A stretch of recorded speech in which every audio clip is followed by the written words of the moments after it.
What is up, YouTube? HPJ here, and no, it is not a joke. It is not a warning. It is literally the calling of the creatures of light. Ladies and gentlemen, it's time for a retro deck profile, which I have not done in a while, and it's Lightsworn's turn to be the retro deck profile. So this is a deck profile based off of Edison format, and if many of you know, Lightsworn definitely was one of the big contenders during that period of time. I honestly would say Edison format has the most diversity of decks in its wake. It had machines, it had Lightsworn, it had Blackwing, it had Plant, it had Quick Draw Synchro. It had so many different variations of decks that easily can be named. And for this video, I'm taking a look at Lightsworn, who were a deck that was introduced in 2008. Let's say 2008. And it was part of the Light of Destruction core set, which was the set that introduced the light to the dark during that period of time. Because, as we all know, Dark Arm and them were definitely taking the formats by storm, and Konami decided, let's put some light to this darkness and really just take advantage of the combination of, because let's be real, Twilight is a deck that definitely should be mentioned when I mention Lightsworn. Will I build a Twilight variation? Maybe, but I'm missing multiples of things even now when it comes to Edison format, which I've said in previous videos, but I'll talk about that at another time. But for right now, we're going to take a look at our Lightsworns, and we're going to have fun looking at Lightsworn. So, starting off with the main deck, we got 2 copies of the big boy Judgment Dragon. For that, we are followed up by 2 copies of Celestia, 2 copies of Wolf, 2 copies of Lila, 2 copies of Raiko, 1 copy of Garoth, 1 copy of Jane, 1 copy of Aaron, and 1 copy of Lumina. Hold on 1 second, because I'm going to raise this just a bit so you guys can see more of it. That should be... There you go. That should be enough room. Alright, we're going to move on from the Lightsworn to talk about the rest of the monsters in the deck. Honorary Lightsworn monster in the forms of 2 copies of Honest. Then from there, I have 1 track. I don't own a Gorse. I'm still looking for a Gorse, so please forgive me. I don't have a Gorse. 1 copy of Dad, 1 copy of Sork, 1 copy of Gale, 1 Necro, 1 Plague, and 1 Krebins. Hold on, let me scoot these guys over. Alright, so that is it for my main deck of monsters. There I have for my spells, triple copies of Solar Recharge, 1 copy of Chargeable Light Brigade, 2 copies of Pot of Avarice, 2 copies of Monster Reincarnation, 1 Mind, 1 Brain, 1 Burial, 1 Foolish, 1 Trunade, 1 Heavy, 1 Vortex, and 1 Gold Sark. And for the last cards in the main deck, I am running 1 copy of Treacherous Trap Hole. So that is it for all of my spells, traps, and even monsters. From there, we are now going to go into my extra deck. And I'm just going to say this now because I don't have a lot of cards from Edison format. My extra deck is very, very small and very limited. So it's 12 monsters right now. But you can fill in the pieces. Stuff like Darkened Dragon, Ancient Sacred Wyvern, Armory Arm, Tempest Magician, and even Magical Android. So for this, I'm running the 1 copy of my Chimera Tech Fortress Dragon, 1 copy of Allied Justice Catastor, 1 copy of Brionac the Dragon and Ice Barrier, 1 copy of Gaia the Fierce Knight, 1 copy of Psychic Life Transfer. Do I have a Goyo? On top of my head, I think I should. 1 Black Rose Dragon, 1 Ancient Fairy Dragon, 1 Arcanite Magician, 1 Red Dragon Archfiend, 1 Stardust Dragon, 1 Colossal Fighter, and 1 Thought Ruler Archfiend. So yeah, there are a lot of pieces you can fit into this. Some pieces you probably can easily take out if you have some of the other cards as well, like Fernville Quasas, Tempest Magician, it's an array of monsters for the extra deck that we're using at the time. So sorry if I can't remember the thing because I got a lot of other things to deal with that are on my mind. Now, with this in tow, let's go ahead and take a look at everything. So, Judgment Dragon, the boss monster and the ace monster of this deck. The whole lineup with Judgment is when you have 4 or more Lightsworn monsters in your graveyard with a different name, you start summon this guy to your field. His effect, destroy all of the monsters on the field by paying 1,000 of your life points. Because of how powerful this card is and how easy the setup is for Lightsworn, when it comes to sending cards from the deck to the grave, Judgment Dragon was very much accessible. Judgment Dragon was a major threat at that point in time in Yu-Gi-Oh! Especially because of how a lot of things between light and dark were going at that time. Also to note was the fact that when Judgment Dragon and the Lightsworns came out, they were one of the top contenders in the Yu-Gi-Oh! Franchise for that period of time. Especially because of how easy it was to generate so much, and even to the point where they're even used as part of engines as well, just to help out with things. So it is awesome to see JD. I'm sure many of you who are watching the channel are excited as well to see Judgment Dragon. And Lightsworn being here, because here's the thing, I've never played Lightsworn. I've always played a deck that used a bit of a Lightsworn engine, as you can tell, but I have never really had a 100% major interaction with Lightsworn, and which was funny because I told people I wanted to do a retro deck profile for Lightsworn, and once I was able to do the or at least get all the cards for it, I wanted to do it. Thank you to the Lightsworn structure deck, because I definitely need to. So, we move on from JD, and then we go on into the Lightsworns themselves. Celestia, who, upon attribute summon using a Lightsworn monster, she can select up to 2. She can mill top 4 cards of your deck to the grave to then select up to 2 cards your opponent controls and destroys them. The thing about Celestia is she's one of the 2 Lightsworn monsters in the game that are tribute monsters. The other one being a dinosaur, being a dragon, which I've never seen anyone actually use.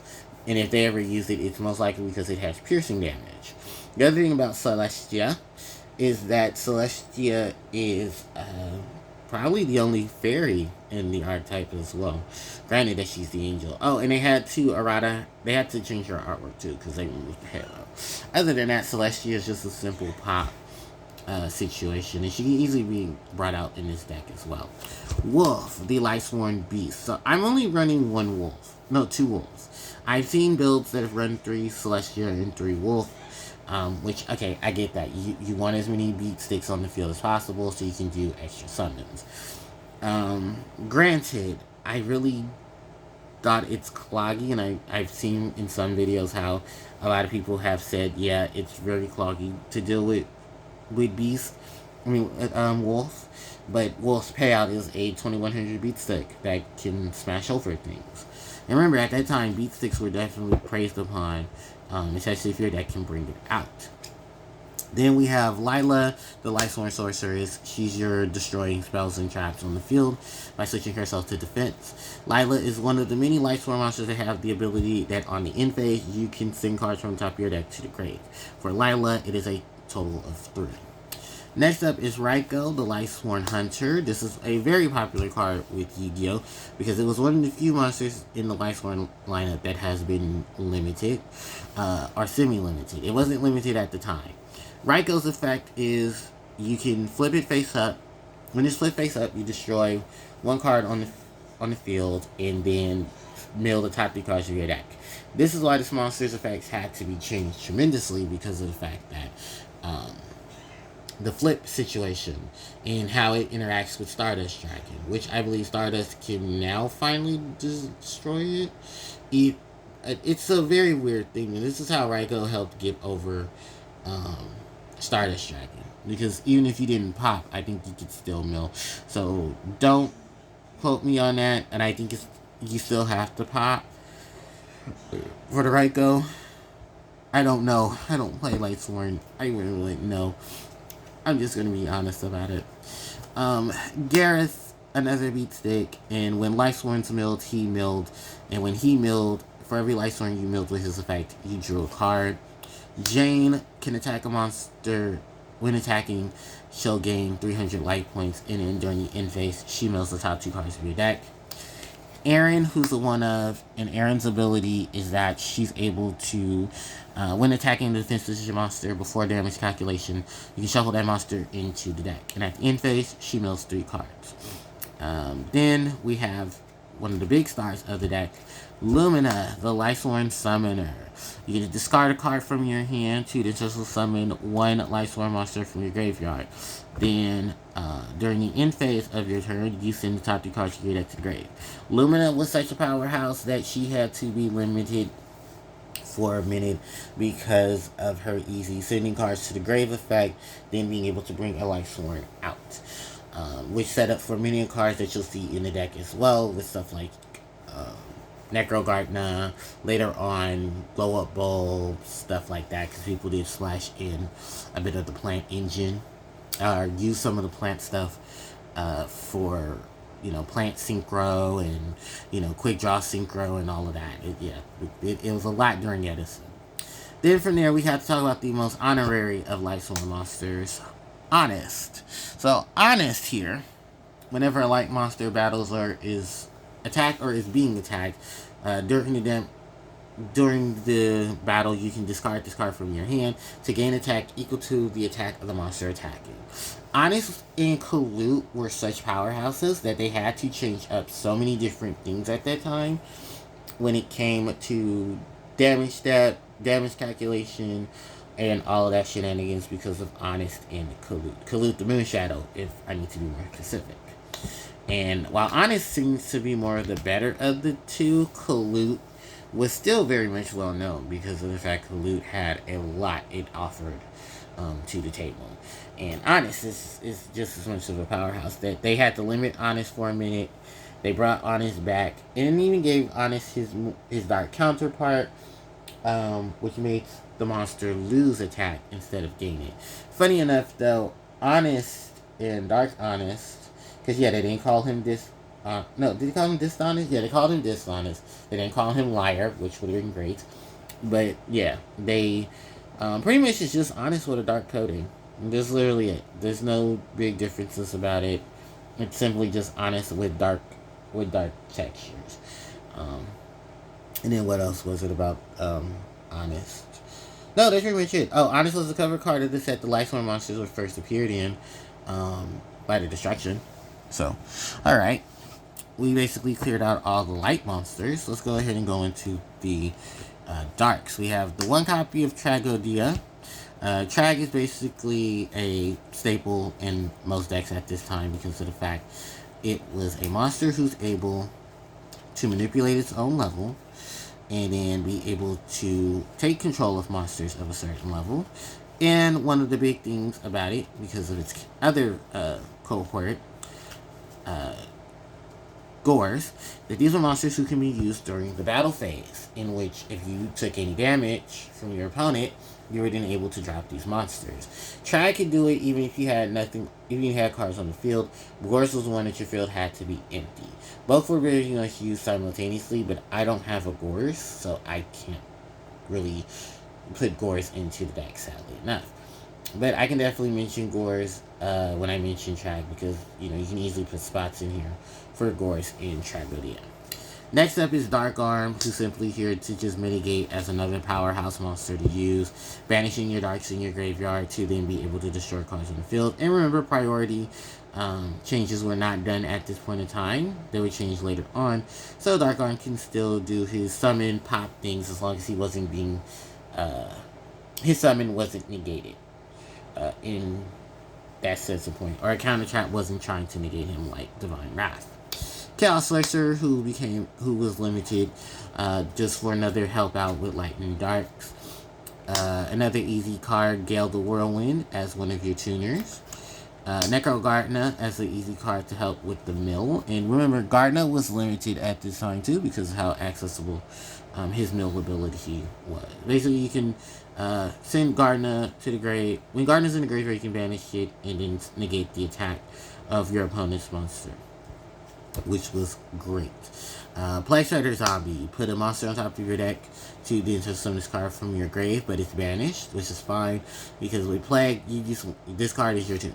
This card is setting up for your synchro plays. And you need to put Wolf on there as well, and in fate he can mill and then, bring Wolf out to the board. Krabbins is another dark attributed tuner. If you wanted to play Emergency Tele as its own, Emergency Teleport, you can easily do that and bring Krabbins to the board. It's another access monster for synchro summons. Alright, that is pretty much it for all of the main deck monsters that I'm running. And then now we go on into the spells. We have Solar Recharge in Charge of the Light Brigade. 2 staple spells for this archetype. Discard a Lightsworn monster from your hand to draw 2 cards, and then send 2 cards from the top of your deck to the grave. That basically helps you out with controlling your hand situations, milling, and even getting rid of some of those dead wolves. Charge of the Light Brigade. Send top 2 cards of your deck to the graveyard to then add 1 level 4 or lower Lightsworn monster from your deck to your hand. This is basically here to set up for mills and chaos strategies. Even if chaos itself was neutered at that point in time, there were still a lot of decks that loved the fact that cards were being milled from the deck. You look at stuff like Zombie Sworn, Twilight, Plants, all of that. And especially because of how you had a lot of parts of Lightsworn that can easily be fleshed in and can easily take advantage of the milling and what cards were being milled. If you had a deck that definitely can set up things to where you can mill what you wanted, those were the decks that definitely did it and had a lot of pluses to that. Alright, then we're going to move on from there. Pot of Avarice, and I know a lot of people are going to ask me, why is it here? I've seen a lot of decks that run Pot of Avarice because it recurred a lot of monsters that you can easily build your deck back up on and draw pluses off of it. While you're hoping that you don't draw into Celestial Wolf, getting back a lot of your other core pieces does definitely help the deck out, especially when you want to recover and not mill yourself entirely. Monster Reincarnation to bring back some of your big cards, especially stuff like Judgment Dragon. Mind Control and Brain Con. These are basically here to take your opponent's monsters and be able to use them for synchros and synchro setups. More so of Mind Control doing that for the synchro thing, because Brain Con you can still tribute the monster. You just have to pay life points for it. Mind, you can't tribute the monster for effects or for tribute summons. So you just use it to just snatch things. Even snatch an opponent's tuner if you could. Burial to bring monsters from the banish back into the grave. Foolish to send cards from the deck to the grave. Then we had Trinade to help out with spell and trap removal as well as heavy. Vortex for monster removal. And Gold Sark to help us search for pieces. So that is pretty much it for the spells. And the one trap card in the deck is the Treacherous Trap Hole. I know there are some people who play chain, like normal traps that chain to each other, and chain effects like Compulse, Mirror, Bottomless, and stuff like that. Those are all great options as well if you want to play those. I'm just not playing it in this variation, but those are things that the side deck definitely takes care of, especially with cards like Mind Crush, and Trap That Sheet. Moving from there, that's it for my main deck. We can now go on to the extra, and basically your extra deck is just compiles of some of your greatest hits for Edison. One of the big things I will say is Chimera Tech to help you deal with machines. Your 5s were stuff like Catastor. You had the range of 6s like Brianek, Gaia. 7s like Psychic Life Transfer, Black Rose, Ancient Fairy, and Arcanite. Arcanite more so because you have a lot of spellcasters you can take care of. Ancient Fairy for the field spells, Black Rose to nuke the field, and Life Transfer if you wanted to just banish cards to give yourself some life. Banishing psychic monsters in your graveyard for some life. Then you had your staples of your 8. Stardust for protection, Red Dragon for beast, Beat Stick and Colossal, and Negator, and even Life Point Gainer thanks to Thought Ruler. So, yeah, while this doesn't have a lot of the other major hits in it, I still say Lightsworn is definitely a big contender. And I definitely wanted to do a retro deck profile for Lightsworn, so you guys didn't feel left out. So, thanks everybody for watching, and I hope you guys enjoy. If you want any more ideas on Lightsworn, just look up Lightsworn builds online. You'll definitely find plenty of them, and I highly recommend them. Because even though I'm not a Lightsworn player, I'm sure there are many of you who were happy to see this. I'm sure you can build a better version of it than I have and enjoy when you play your retro formats or your Time Wizard events at your events. From local all the way to the big boys. So thanks everybody for watching. Don't forget to like, comment, share, and subscribe to the channel, as it helps me out tremendously. Hit the notification bell to be informed of when I upload more content to the channel. Socials are in the description box below, and you guys can check out more of my previous content and stuff as well. Thanks everybody for watching. HPJ signing out. Take care.